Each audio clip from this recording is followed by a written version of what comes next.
Hello guys, welcome to another video of stock market friends. We work India management limited guys, ये IPO का आज day 3 का subscription अपन लोग जानेंगे। Live subscription GMP कितना चल रहा है, लिस्टिंग कितना मिलेगा, परफॉर्मेंस कैसा रहा, अप्लाई करें या फिर नहीं, लास्ट डे है तो फाइनल डिसीजन क्या लेना चाहिए, इन सभी पॉइंट्स को डिस्कस करेंगे। और ये कोई रिकमेंडेशन वीडियो नहीं है, इसलिए जो भी फाइनल डिसीजन लीजिएगा अपने रिस्क पर लीजिएगा। चलिए फ्रेंड्स, वीडियो को स्टार्ट करते हैं।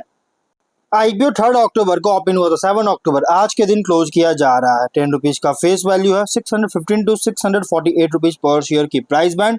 लॉट साइज है 23 शेयर्स का। ओएफएस आईपीओ मतलब कि पूरी तरह से ओएफएस है। जो फंड रेज कर रही है लगभग अगर बात करें 3000 करोड़ का, ये कंपनी के पास नहीं जाएगा बल्कि इन्वेस्टर प्रोमोटर और शेयर होल्डर के पास जाएगी, जो कि कंपनी में इसका यूटिलाइज 1 रुपया भी नहीं किया जाएगा। 4.6 करोड़ शेयर्स का इशू साइज, 60 रुपीज का employ discount. Book built IPO है, बीएसई एनएसई दोनों एक्सचेंज में लिस्टेड किया जा रहा है। अलॉटमेंट डेट है 8 अक्टूबर का। 9 अक्टूबर रिफंड रिलीज किया जाएगा, शेयर्स डिमैट अकाउंट में क्रेडिट होगा। 10 अक्टूबर का लिस्टिंग डेट रखा गया है। रिटेल मिनिमम 1 लॉट अप्लाई कर सकते हैं, 23 शेयर्स मिलेंगे, 14.9 थाउजेंड पे करना पड़ेगा। मैक्सिमम 13 लॉट अप्लाई कर सकते हैं, 1.9 लाख रुपीज पे करना पड़ेगा। रिटेल में अगर 5 टाइम सब्सक्राइब होता है तो आप जितना भी अप्लाई कीजिए आपको ओनली 1 लॉट ही अलॉट किया जाएगा। Small HNI minimum 14 lot apply कर सकते हैं, 2.1 लाख रुपीज पे करना पड़ेगा। मैक्सिमम 67 लॉट अप्लाई कर सकते हैं, 10 लाख रुपीज पे करना पड़ेगा। Big HNI minimum 68 lot apply कर सकते हैं, 10.1 लाख रुपीज पे करना पड़ेगा।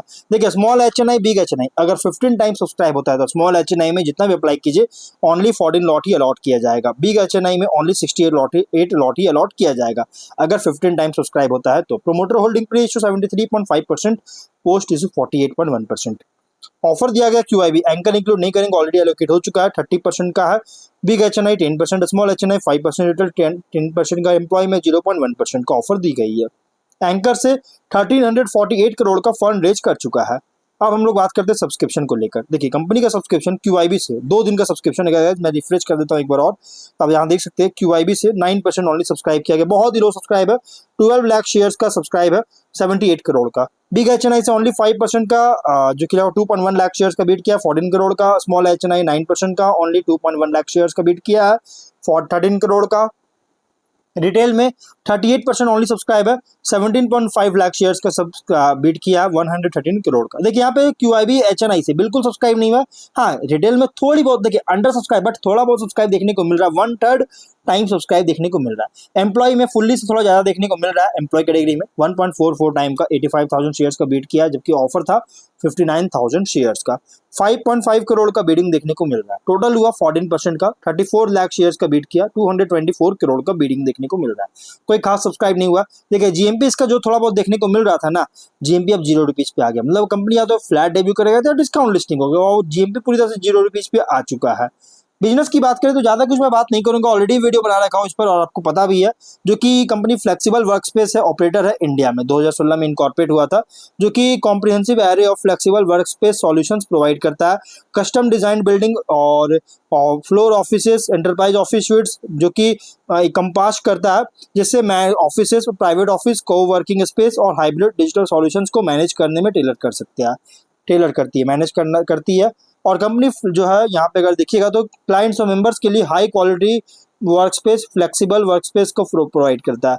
क्लाइंटेल में है लार्ज एंटरप्राइज, स्मॉल और स्टार्टअप और प्रोफेशनल्स। लगभग 68 ऑपरेशनल सेंटर्स, जो कि 1.1 लाख डेस्क कैपेसिटी है ऑपरेशनल सेंटर्स में, जो कि इंडिया के 8 सिटीज में, और मेजोरिटी है मुंबई और बेंगलुरु में।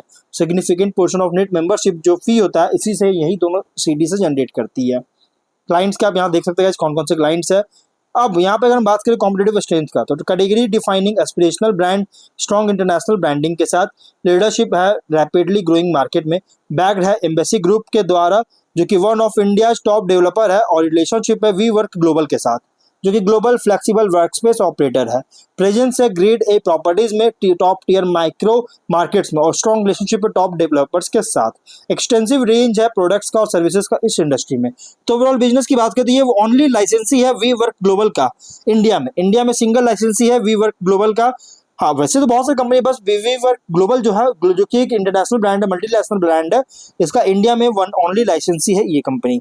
और अगर हम बात करें तो भी रिसेंटली जो है बहुत सारे आईपीओ ऑलरेडी लिस्टेड किए, जैसे स्मार्ट वर्क्स हो गया, इंडी क्यूब हो गया, ये दोनों कंपनी भी रिसेंटली लिस्टेड किया स्टॉक एक्सचेंज में। इसी का कॉम्पिटिटर है पीयर्स फाइनेंशियल, 23 में 1423 करोड़ का रेवेन्यू, 147 करोड़ का लॉस। 24 में 1737 करोड़ का रेवेन्यू, 136 करोड़ का लॉस। 25 में 2024 करोड़ का रेवेन्यू, 128 करोड़ का प्रॉफिट। टॉप लाइन तो कंपनी का नो डाउट इंक्रीज कर रहा है, बट जो बॉटम लाइन है ना 24 तक लॉसेस फेस किया, नेगेटिव देखने को मिला, सब कुछ हर जगह से नेगेटिव देखने को मिला। लेकिन अब यहाँ पे 25 में कॉर्नर देखने को मिल रहा है, प्रॉफिट देखने को मिल रहा है, बहुत ही स्ट्रॉन्ग अपने आप को टर्न किया है, कॉर्नर की ओर टर्न करता हुआ नजर आया, जिससे फाइनेंशियल परफॉर्मेंस जो है इंप्रूव करता हुआ देखने को मिल रहा है। आगे भी जो है इंप्रूव करने का एक्सपेक्ट किया जा रहा है।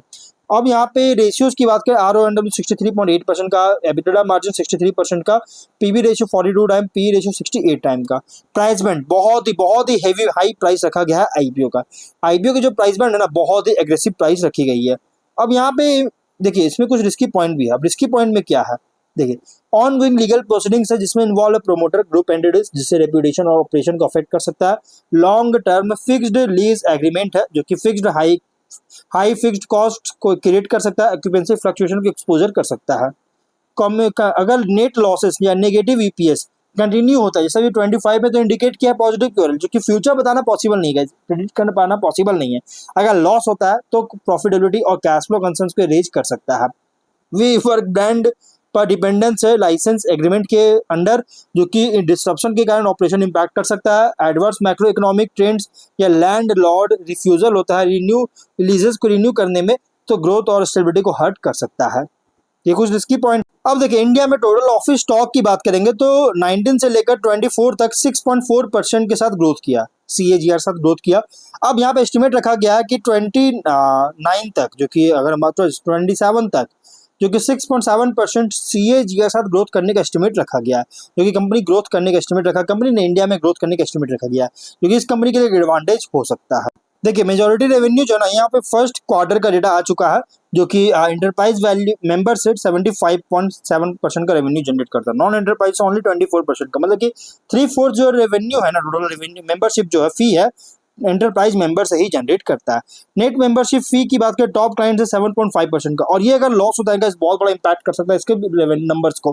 टॉप 10 क्लाइंट से 23% का, इसमें से भी अगर कोई भी लॉस होता है टॉप 10 में से तो इंपैक्ट कर सकता है। बेंगलुरु से बहुत मेजोरिटी रेवेन्यू जनरेट कर रहा है फर्स्ट क्वार्टर में, मैं आपको सारा डेटा बता रहा हूँ, 47.7% का है मेजोरिटी रेवेन्यू है। मुंबई से 18.5% का, ये दोनों, जिसमें से बेंगलुरु अकेले बेंगलुरु हाफ रेवेन्यू जनरेट करता है, हाफ नंबर जो है यहाँ पे मेंबरशिप लेकर रखा, मेंबर्स है कंपनी के पास, और बेंगलुरु से ही मेजोरिटी है। अब देखिए यहाँ पे आप लोग वीडियो पॉज करके ऑफिस, स्मार्ट वर्क्स, इंडिक्यू, इन 3 कंपनी है, इसके कॉम्पिटिटर है। इन तीनों से आप कंपेयर कर सकते हैं कौन सा कंपनी बेटर है कौन सा नहीं। PET, EPS, PE, total income, PV value हो गया, price to book value, book value और प्राइस, मार्केट कैप, सब कुछ आपको यहाँ पे डिटेल में शो कर रहा है स्क्रीन पर, आप इसको कंपेयर कर सकते हैं। जीएमपी 0 रुपीज का ऑब्जेक्टिव कुछ भी नहीं है, क्योंकि फुल्ली ऑफर फॉर सेल है, इसलिए थोड़ा रिस्की आईपीओ है, इसलिए जो भी फाइनल डिसीजन लीजिएगा अपने रिस्क पर लीजिएगा। लेकिन हाँ, ये जो बिजनेस है ना, अगर हम बात करें जो बिजनेस है, फ्लेक्सिबल मार्केट का जो बिजनेस है, ये बहुत ही मतलब कि इंक्रीज रैपिडली ग्रोथ बिजनेस है, इसलिए जो भी फाइनल डिसीजन लीजिएगा अपने रिस्क पर लीजिएगा। तो मिलते हैं नेक्स्ट वीडियो में, टिल देन बाय बाय।